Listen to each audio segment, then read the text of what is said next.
Have you ever let one moment of anger ruin your entire day? One insult, one rude comment, and suddenly you're hijacked by emotion, thrown off course and saying things you later regret. Why does it feel like we have no control when emotions flare?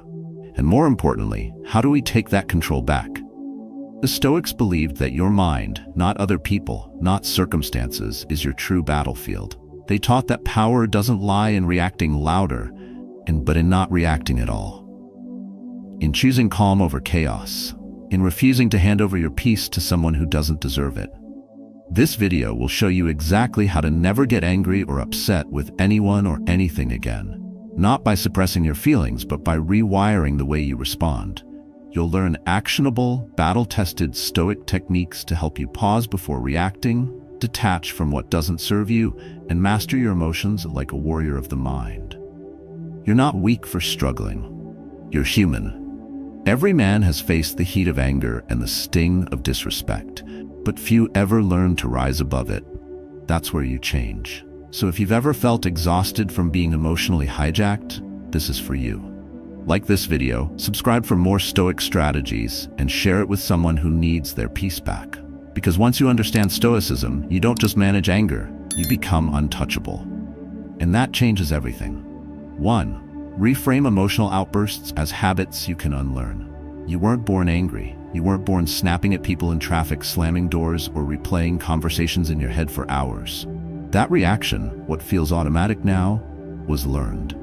Picked up over the years of stress, pride, and a world that constantly tells men they need to be tough, loud, and dominant. But here's the truth. Real strength isn't loud. It's silent. And the most powerful man in the room is the one who doesn't flinch, doesn't bark back, and doesn't let his peace be disturbed by small things. Anger is not just a feeling, it's a habit. And like any habit, it can be broken. But first, you have to see it for what it is. A chain reaction that only keeps going because you feed it. A guy cuts you off, your boss talks down to you, your partner says something sharp, and before your brain catches up, your mouth fires. That's the cycle. And most men stay trapped in it their whole lives, believing it's just who they are. But the Stoics saw it differently. They didn't see anger as a personality trait. They saw it as a weakness in disguise.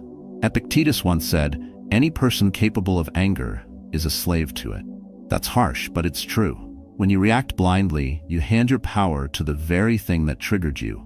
You become predictable, easy to manipulate, and emotionally exhausted. Now, picture this. You're standing in line at the DMV. You've already been waiting an hour. Someone cuts right in front of you, bold as day. You feel it rise. Tight chest, clenched jaw, that urge to bark back. That moment right there, that's your battlefield.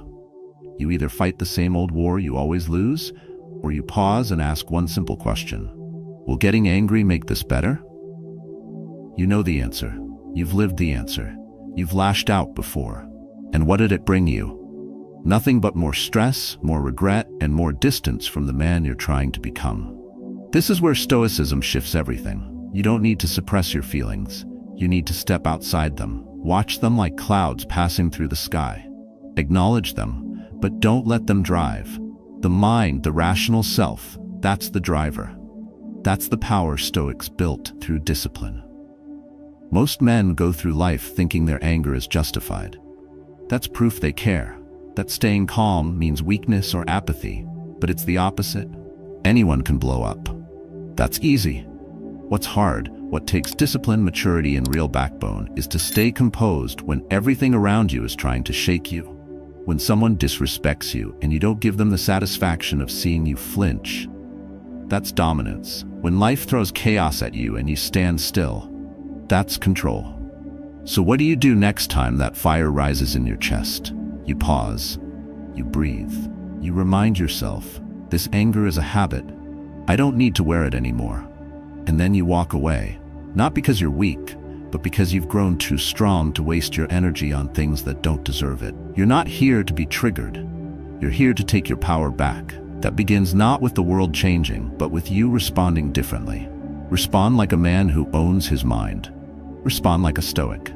2. Control yourself instead of trying to control others. It's easy to explode, easy to raise your voice, throw a jab, or storm out of the room. That's what most men do when they feel disrespected. Lash out to regain some sense of power. But that kind of power is fake. It burns hot, fades fast, and always leaves you feeling weaker than before.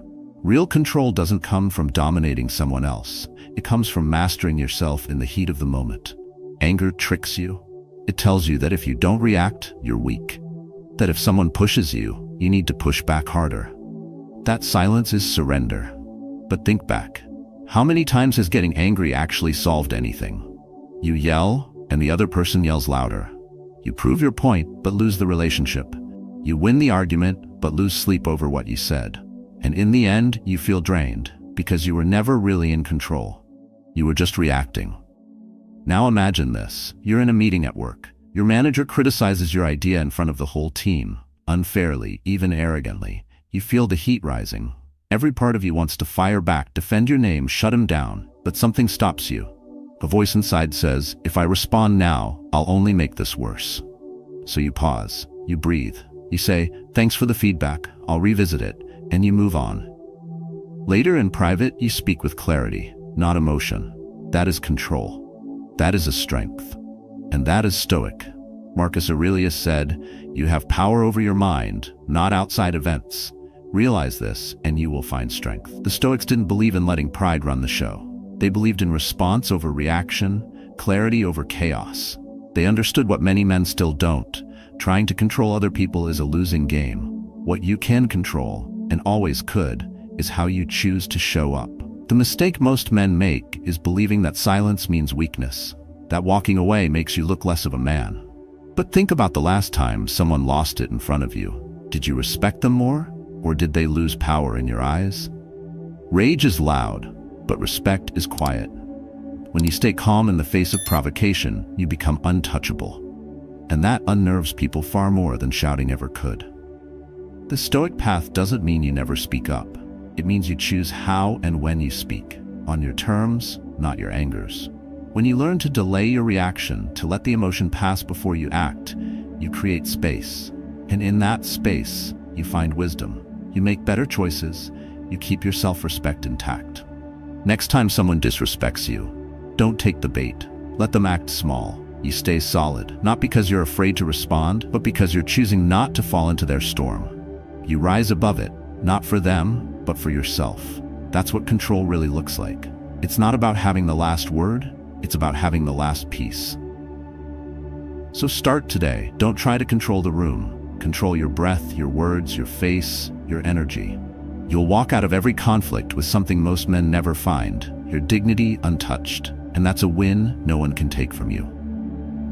3. Build calm like a muscle, through daily practice. You can't expect to be calm in chaos if you've never practiced calm in silence. That's the part most men miss. They wait until they're angry, disrespected, or overwhelmed, and only then do they try to control themselves. But emotional strength doesn't show up on command. It's trained, it's earned. It's built in the quiet moments when no one's watching. Just like your body won't grow stronger without consistent training, your mind won't suddenly hold steady under pressure unless you've been working on it daily.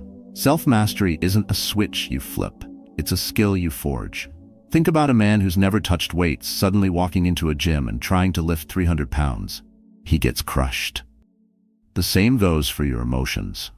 If you never train yourself to pause, to breathe, to sit with discomfort instead of reacting, then the first time life hits you hard, you fold.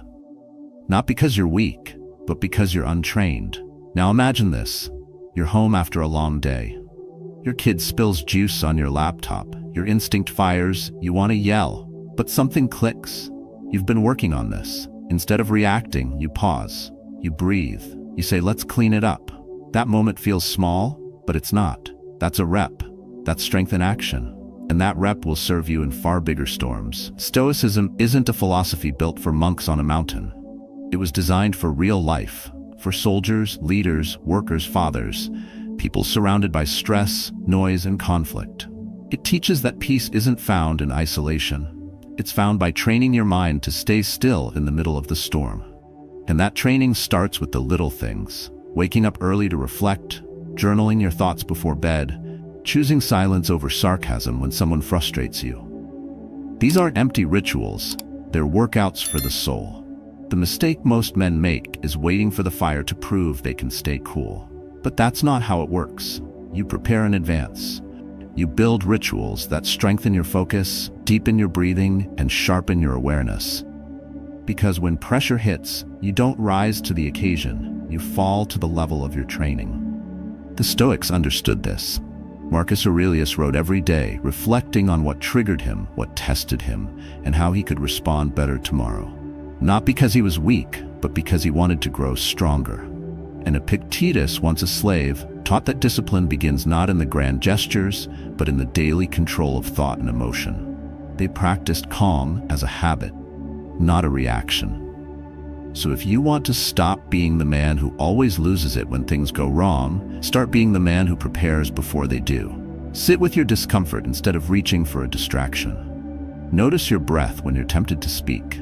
Reflect at the end of the day, even if it's just for 5 minutes. These aren't small acts. They're your emotional weightlifting.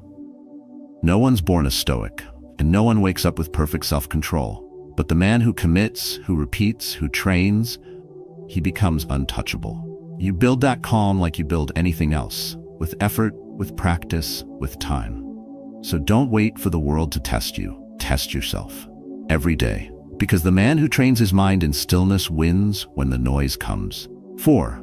Let go of what doesn't serve you. You had your whole day planned. Wake up early, hit the gym, knock out your tasks, and feel on top of everything. Then the traffic hits. Someone canceled a meeting last minute. Your boss piles more on your plate with zero notice. Now the plan is wrecked and frustration builds fast. That tightness in your chest, that heat in your throat, it's not from the event. It's from your resistance to it. You're not angry because things changed. You're angry because you thought they wouldn't. But the world doesn't care about your schedule. Life doesn't ask for your permission before it changes course. And the longer you cling to how you wanted things to go, the more you suffer. That's not weakness. That's attachment. An attachment left unchecked becomes a trap. A man who needs everything to go right to stay calm is a man who will never know peace. Letting go isn't giving up. It's recognizing what's not worth holding. It's learning to tell the difference between what's in your hands and what's slipping through your fingers, no matter how tightly you grip. The Stoics understood this better than anyone. They didn't waste energy on traffic, rude people, or changing plans. They saved that energy for what they could actually shape: their character, their mindset, their response. So when something throws off your day, don't immediately react. Step back. Ask yourself, is this in my control? If the answer is no, don't fuel it with your attention. Let it pass like bad weather. You're not ignoring it. You're choosing not to drown in it. That's not denial. That's discipline. The common mistake most men make is believing that control means forcing things to fit. But real control is about adaptation. Power isn't making the world obey. It's staying calm when it doesn't. That's why Stoicism isn't passive. It's precise. It doesn't mean you stop caring. It means you stop wasting care on what can't be changed, and that shift, right there, frees up your strength for what truly matters.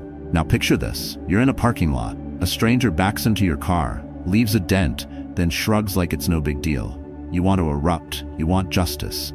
But after that first wave of emotion, you pause. You ask yourself, will raging at him fix the dent? Will it make him care more? No. So you do the paperwork, you stay calm, you protect your energy, and you drive away. Not just with a damaged bumper, but with your dignity intact. That's the move. That's the win. Not because you let him off easy, but because you didn't let him take anything more than metal. He doesn't get your peace, your night, your health. You kept those. Because you let go of what wasn't worth keeping. Stoic strength doesn't shout. It doesn't cling. It releases. And in that release, there's real control. So start asking yourself more often, is this mine to hold? If it's not, let it go. Because the man who knows what to carry and what to drop doesn't get angry at every storm. He walks through it, calm, clear, and unshaken. And that man, no matter the chaos, remains in control. 5. Turn conflict into a personal test of mastery. You can't avoid conflict. Not if you're alive, working, dealing with people, building something real. Someone will challenge you, misunderstand you, talk down to you, or push your limits. That's just life. But the way most men approach conflict is reactive. They see it as a threat to their pride, a moment to win or prove something. So they tense up, raise their voice, and try to dominate. But in doing so, they miss what conflict really is. It's not a threat to your power. It's a mirror of it. Conflict reveals where you still lose control, where your ego still takes the lead. You're still a slave to other people's opinions. And this is exactly why the Stoics treated every confrontation, every insult, every unfair moment, not as a problem, but as practice. They believed life constantly gives you reps. Opportunities to strengthen your mind by refusing to be pulled down by the noise. Picture this. You're standing at the counter of a hardware store. You've been waiting patiently while the clerk helps someone else. Then a guy behind you jumps ahead, waves a receipt, and demands to be served first. He raises his voice. Everyone turns, and there you are, heart racing, jaw tight, ready to explode. But you don't. Instead, you step back internally. You ask yourself, what's actually at risk here? My time, my ego, or my peace? And right there you choose, not to roll over, but to rise above. That's not weakness. That's power with precision. The mistake many men make is thinking calm equals surrender. Not reacting means letting people walk over you, but letting your emotions hijack you. That's giving your power away. The Stoic doesn't avoid the confrontation. He just doesn't let it control him. He speaks when needed, but not with fire. He speaks with clarity. Because he knows the only thing worse than being disrespected is lowering yourself to match that disrespect. The more you see every challenge as a test, not of who's right, but of who's in control, the more unshakable you become. Conflict turns from a battlefield into a gym. You stop wasting energy on petty arguments. You stop letting small people shrink your world. And instead, you use each moment to grow your strength. That's how Marcus Aurelius lived. He ruled an empire, faced betrayal, war, and politics, yet chose stillness. He didn't chase revenge. He chased integrity. Because he understood that every interaction is a chance to practice self-mastery. Not once in a while, but every day.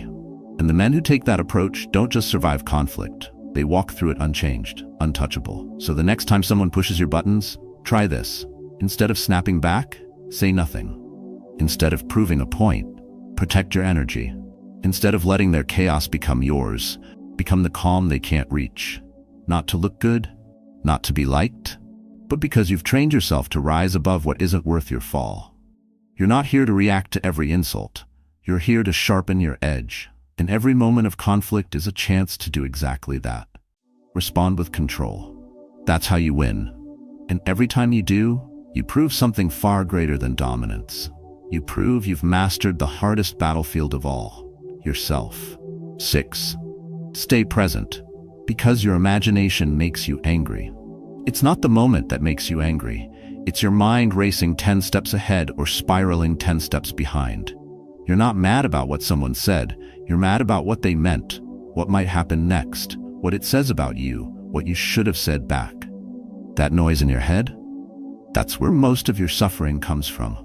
And until you learn to stop living in the past or the future, you'll keep losing control in the only moment that matters, now. Men don't talk about this much, but it happens all the time.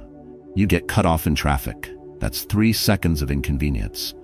But in your head, you replay it for the next 30 minutes.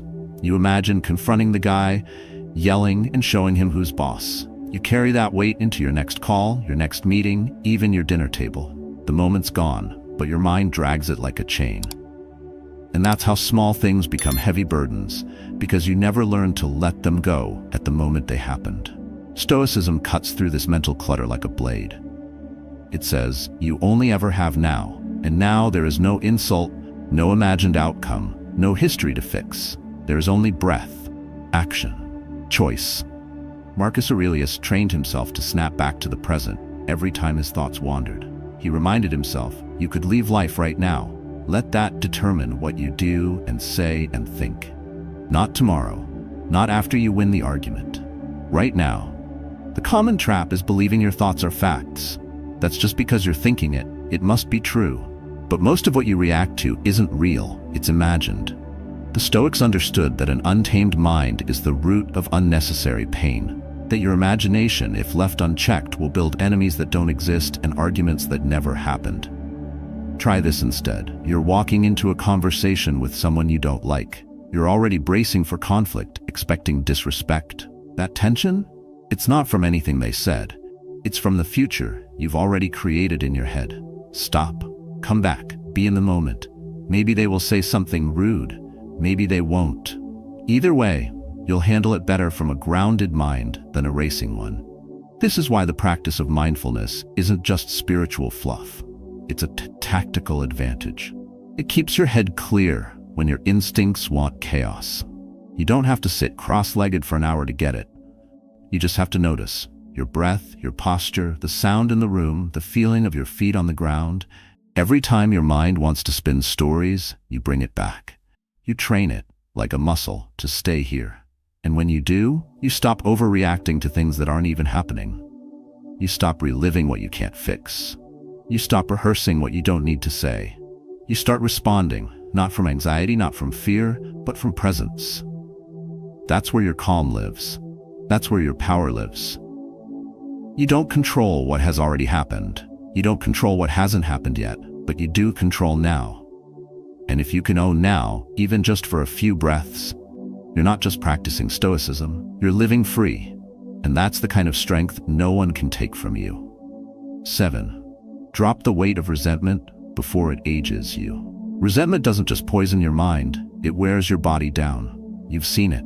The man who looks tired even when he's rested, who walks heavy even when he carries nothing, who flinches at kindness because he's used to betrayal.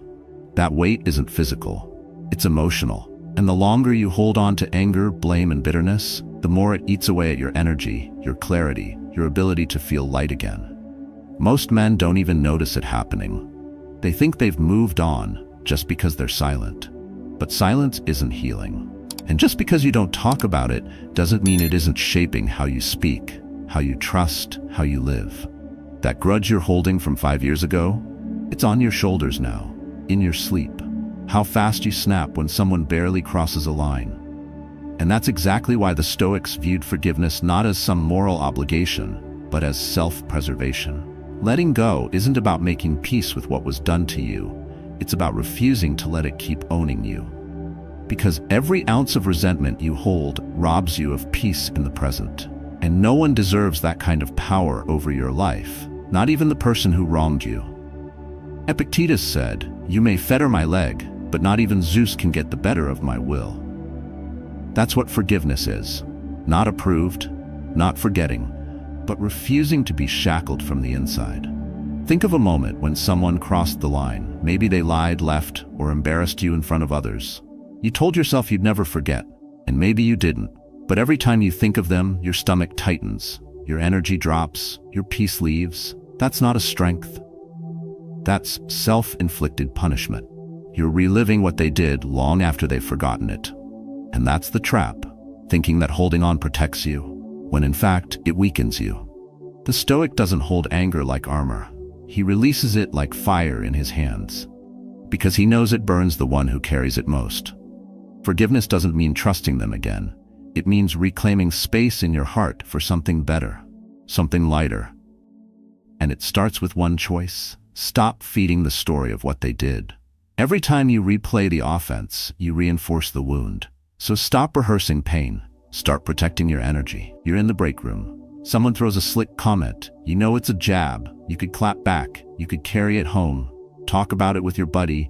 Let it replay in your mind till midnight. Or you could smile.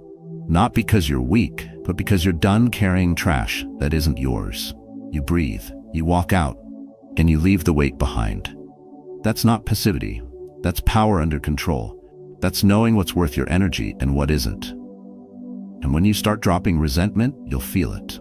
In your posture, in your sleep, in how clear your thoughts become. Forgiveness isn't a favor to them, it's a gift you give to yourself.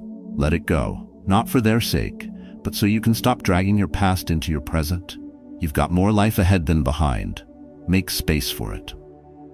Because the man who travels light moves faster, breathes deeper, and lives free. And you can be that man if you're ready to put the weight down. 8. Pause before you react. it changes everything. It happens faster than you think.